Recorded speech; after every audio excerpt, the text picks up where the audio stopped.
So in this slide presentation, we're going to be looking at coping with deployment stress.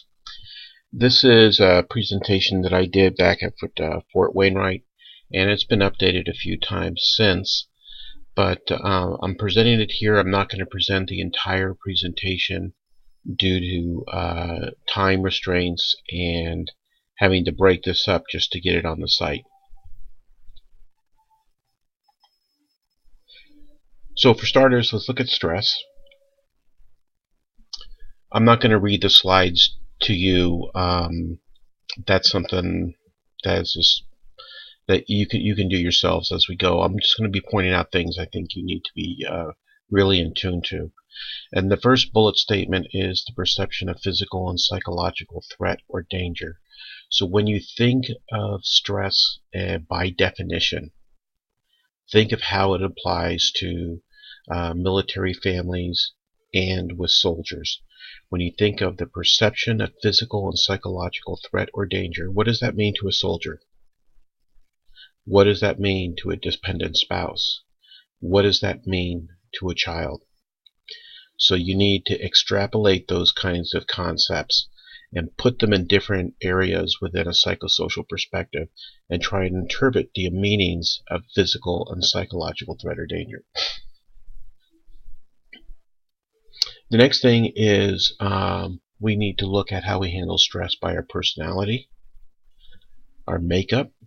What does it mean when we ask someone how they're doing and they say, well, you just suck it up and drive on? What does that really mean? What is that really saying?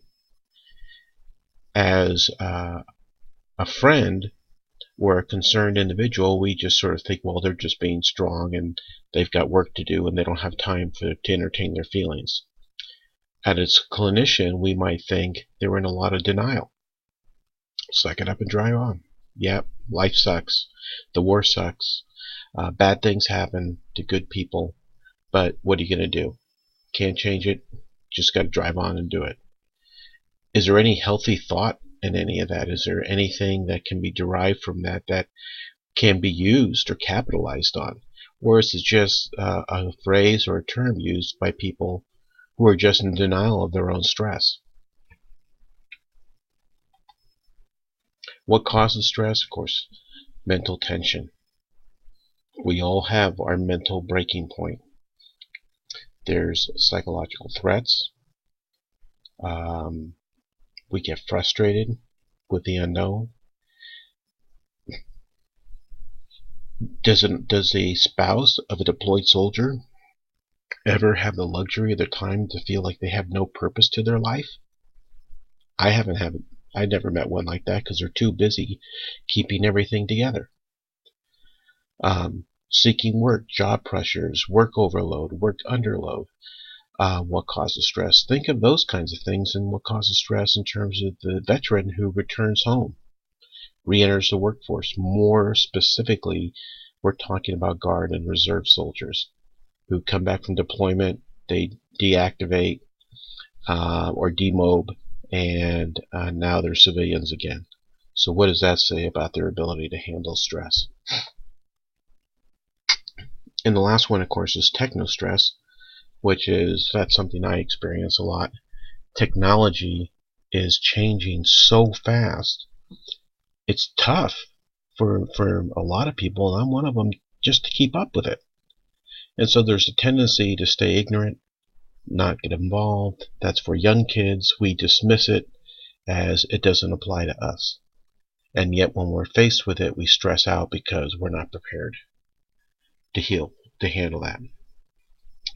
Here's in this slide, there are some other issues about what causes stress. Again, the grief, loneliness, sadness. Think about that in terms of deployment. But guess what? When a soldier comes home after deployment, you could still have grief, loneliness, and sadness. Just because they're home doesn't mean things are great. And have you ever heard the expression, why is it that I have so many friends, yet all the time I feel so alone? Same thing here when we look at relationships, poor communication, peer pressure. If there's not domestic violence or physical abuse, there could be a lot of emotional abuse. Lots of problems with our self-image, our low self-esteem, negative view of the world. That could be both experienced by the veteran or by the active duty soldier coming back and the dependent spouse.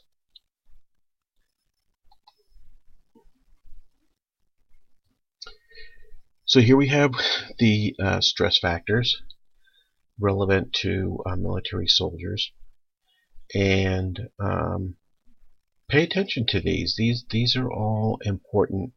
The financial strictures, of course, that happens to all of us. The military lifestyle, the social isolation is the big one. Remember the writings of Elizabeth Custer in the Daughter of Mars article. Frequent geographic relocations, the isolation, the separation, living, well, not so much living in a foreign country, but when you go out in the American frontier, you might as well be in a foreign country. And the violence within the military. Communication issues, of course, there are other variables that impact. So again, look at these things and again, try and put them in different categories. What are financial stressors of active duty? Deployed soldiers, what are the financial stressors when they come home? What's the military lifestyle, the culture like for active duty and once they come home? Relationships before deployment, during deployment, after deployment. So you have to ask these questions.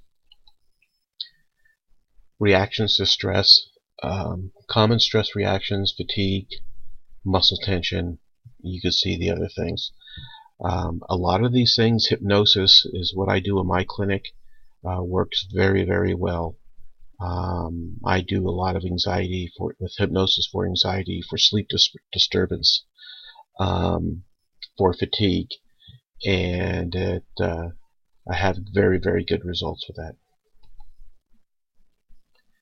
And then mild to moderate stress, these are the emotional and the physical symptoms. Keep this in mind when you're watching the movie The Great Santini. Look at the characters, the children, the spouse, Colonel Meacham, the maid, her son, Tuma.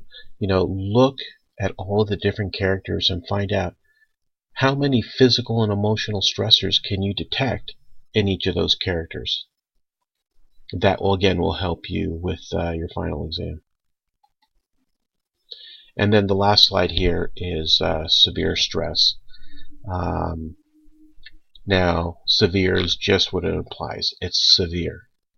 I don't see too many people, too many veterans in severe stress. The bottom line is, remember, if you can remember Maslow's hierarchy of needs, what's at the very bottom of that pyramid of the hierarchy of needs? So many of them are basic needs: food, shelter, clothing, safety.